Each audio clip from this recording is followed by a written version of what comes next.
Kennedy. It's so nice to meet you guys. Nice to meet you. Hi, Kennedy. All right, what made this the right time to return to the world of Zootopia? Oh my gosh. Well, it has been 10 years since the first Zootopia, but that was too long. We thought it was like, we better get to it and get back in the world. But, honestly, I think it has to be a great idea to merit going back in, because we want to do a movie that's just as good and hopefully is better than the first film. But this idea that we talked about, even way back, Jared and I talked about, there are many more animals out there in this world rather than just mammals and reptiles. Like, I grew up loving reptiles. You don't love snakes as much, right? I don't. Me But- too. I know. I got to hold that reptile, Yeah? those snakes, but I'm still a little scared. They're so Yeah. cuddly, though. They're I so know. sweet. And they're They're clean and they're cuddly. cool.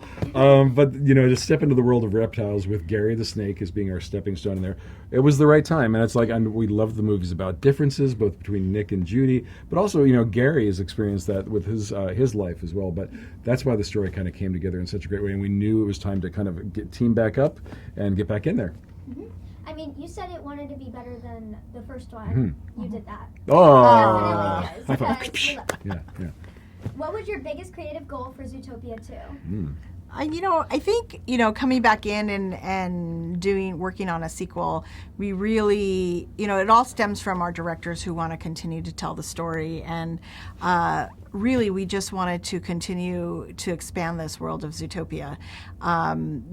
The film is such an amazing world, but really locking into Judy and Nick and kind of finding out what's happening next in their relationship was one of the things that we wanted to focus on most. That really, even that ending scene, that made me cry. I was in the theaters, sobbing. I was like, I didn't know Nick was such a heartfelt person. That really It's a just secret shows. he has. Yeah, he feels very deeply, yeah.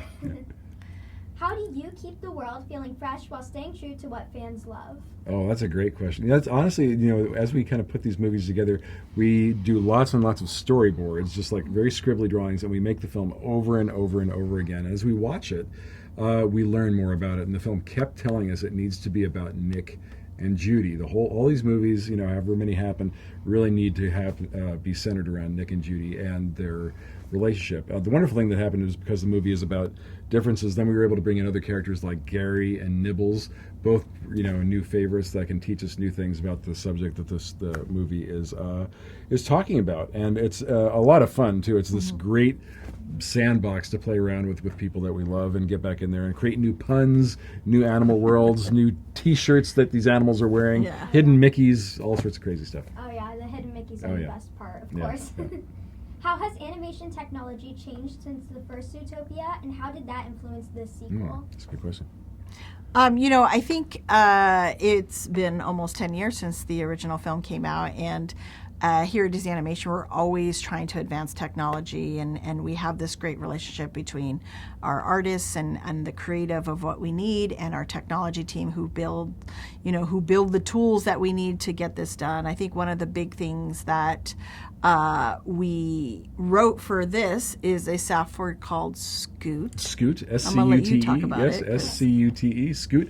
And Scoot is another name for the little scales that are on snakes. And Gary is a tree viper, and he has thousands of these beautiful little scales. But if you cheat in animation and you just make them stretch and they look rubbery, it doesn't look like a real snake. So we have amazing, genius people who wrote software that makes Gary's scales and skin behave exactly like a real snake, like a real talking snake. A real pit fight. Yeah, a real talking It snake. totally worked. It totally works. Seeing that snake today, it looked exactly the same. Exactly. Yeah. It was perfect. Yeah. Are there any scenes you feel really showcase how far Disney animation has come? Oh my gosh, there's so many. Well, I think both the scale of the movie, I'll talk about two of them. One is the burning mammal sequence where you have 50,000 animals all on screen at the same time. Huge, something we could not have done even a few years ago. That's the scale of that is huge. And then on the other side of it, the scene with Nick and Judy on top of the wall, which is so tiny and so simple and so personal. And that's my favorite scene in the whole film, because Nick and Judy, I think, both feel things very, very deeply. And that is the moment in their relationship where they're sharing this deep feeling with each other. And it's so personal and so human that I love that animation and our animators and everyone from who set up the cameras and the lighting, Jason and Ginny performing the heck out of those scenes and being so wonderful, all comes together in something that can be so tiny and mean so much. Even the tiny things. You have all these like little details, even like the hidden Mickeys, the scales. Like it all just comes together and it makes this beautiful film that obviously you guys made in Zootopia too. Oh, thanks. All right, if you lived in Zootopia, what animal would you want to be? Oh, you know, I think if I lived on, I think I'd want to be a quokka because I think they are the cutest animals, and Dr. Fuzzby is great because she's so calm even amidst the chaos of crazy animals strangling each other. Yeah, that's great. But I think I'd be a quokka. Yeah, quokkas. I think I would be a sloth. Because then people's expectations would be low as far as when I show up, and they wouldn't be telling me I was late all the time. Because they would think, oh, you're going to be slow in the car, and you're fast, like Flash the Sloth. Yes. You know? Yes. I'm a terrible driver too. So. What was the most challenging scene to bring to life? Oh my gosh, so many. Honestly, the whole movie is full of incredible things. Like the nice part is that we ask our story artists and our technicians and our filmmaking friends just to push it as far as they possibly can. So honestly, every sequence got better and bigger and more eye-popping. And Yvette and Jared and I will sit in dailies, which is when we see the film really coming together, and we would see shots coming through lighting, which is like what the final film looks like when you see it in the theater. And even we're just impressed with what people do, because everyone here just loves film so much.